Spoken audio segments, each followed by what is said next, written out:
In this demo, I'm going to show you the beginning of one of the later levels in the game, which is called Strike on Tulagi. In this mission, I've got to clear the enemy installations from the island in order for my landing craft to come in and take the island later in the level. I've got the squadron of B-17s in the air, and just below them there you can see my aircraft carrier.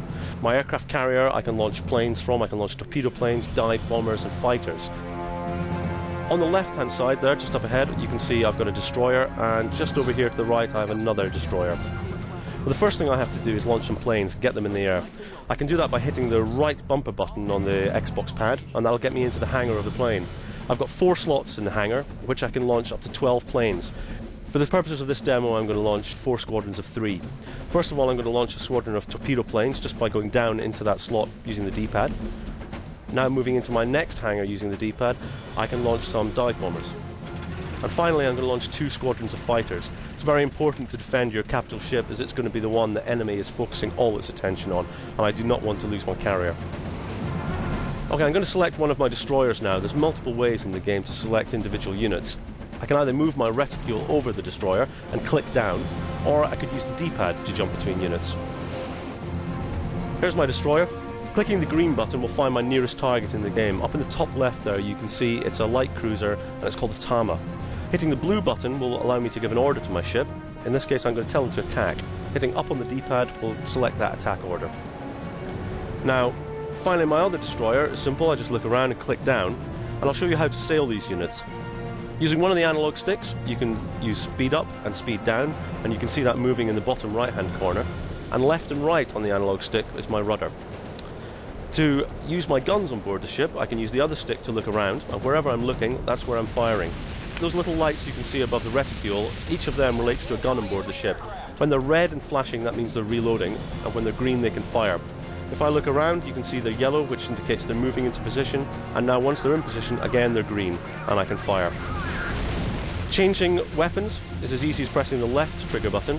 In this case, I've now selected torpedoes, and I can select depth charges by hitting the left trigger again, and you should see them just roll off the back of the ship and explode just down there in the water.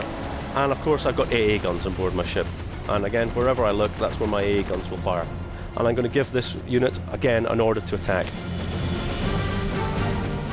Moving back to my torpedo planes, I'm going to select Tama again by hitting the green button. There it is, just over there, and we're going to go on a torpedo run.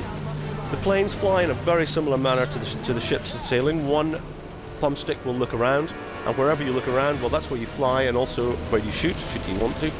The other stick is speed up, speed down, and again you can see my throttle moving there, and left or right on the rudder. I'm going to give an instruction to my squadron to all attack this cruiser. Again, blue button up, very simple. Now with these torpedo planes, they're very important to keep them close to the water, otherwise the torpedo will just shatter as it hits. And I'm going to launch my torpedo right now, and off it goes. That's a direct hit. Now my torpedo planes have launched their main weapon. I could use them as a fighter, but what I'd rather do is send them back to the ship to reload with new torpedoes. So I'm going to give them an instruction by pressing right on the D-pad to land. Okay, so here we go. I've just pressed the right on the D-pad and I've jumped to my destroyer, and you can see he's attacking the Tama here. The Tama's damage is up in the top left there. You can see he's taking quite a beating from both of my destroyers and also, of course, from my torpedo planes. I can use the orange button there to zoom in using my binoculars, and as my guns reload, I can fire them off there.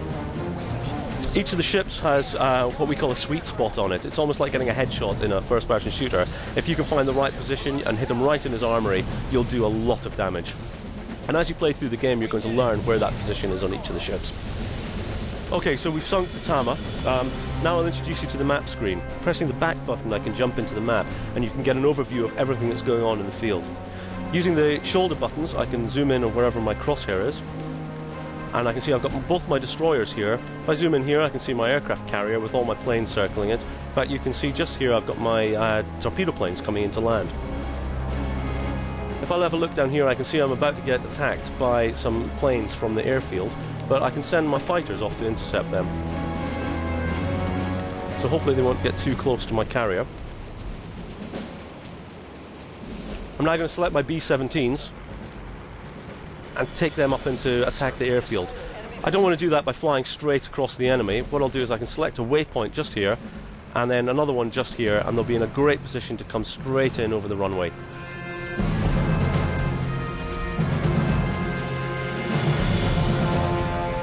By selecting my dive bombers, I can now get these guys to attack the shipyard over here.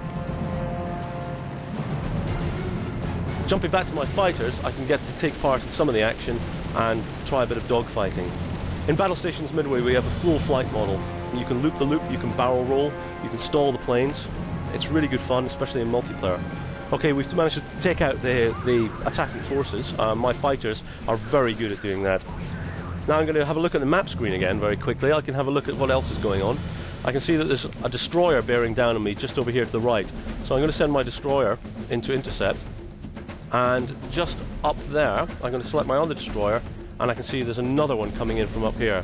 It's very important to keep a look at what's going on in the game at any time. If you take your eye off the ball, you may find that you're overrun with the enemy forces. Okay, so let's have a look at my dive bombers. They're getting quite close to the island. If I select them by clicking down there and go off the map screen, I can see they're getting close to their target. Just like the torpedo planes, I can hold the left trigger to change weapon. In this case, I get a bombing reticule coming up. And I can see that I'm getting quite close. Now the dive bombers are quite different to the torpedo planes in the way they attack. Instead of coming in low, they come in high. So once I think I'm getting into a good position, I'm going to send them in to dive. Opening up my bombing reticule, I can get an idea of exactly where my bomb is going to drop. I can see the shipyard just there below me. And I'll fire my bomb. And that's right on target. Now, the dive bomber, again, it's dropped its ordnance now. It's not going to be of much use to me, except again as a fighter, but in this case I want to send it back to the aircraft carrier, and I'm going to give it the order to land. Now my destroyer, you can see it just getting into position to attack this destroyer. I gave it the orders to do that just a few seconds ago. One thing I can have a look at, since the enemy is quite a distance, I can press the orange button to have a look at my binoculars and zoom in. And there you can see it bearing down on me. What I'm going to do is I'm going to try and sail it a bit closer and use some torpedoes. If I bear around to the left here and change weapons, I've got my torpedoes and I'm going to fire some off into the water at it. And there you can see them heading straight across, and that's a direct hit. And if I move my reticule over, I can see that I've sunk that ship. Moving back to the map screen, I'm going to have a look at my B-17s. I think they should be pretty close to being in position. Just clicking down will select them. And holding the left trigger will open my bomb bay doors. My objective here is to destroy the enemy aircraft hangar, and you can see it selected there right next to the runway. I've got 24 bombs I can drop from here, so we're going to carpet bomb that. We should do a great job of taking out that aircraft hangar. Should I not do a great job, well, I've got another 2 backup planes behind me, each of them going to drop their bombs on that field. Hopefully that will take it out and put it out of commission. That's just a taster of the first few minutes of just one of the single-player missions in Battlestations Midway. Battlestations Midway is a large-scale action game recreating the air, sea and undersea battles of World War II, coming soon to Xbox 360 and PC.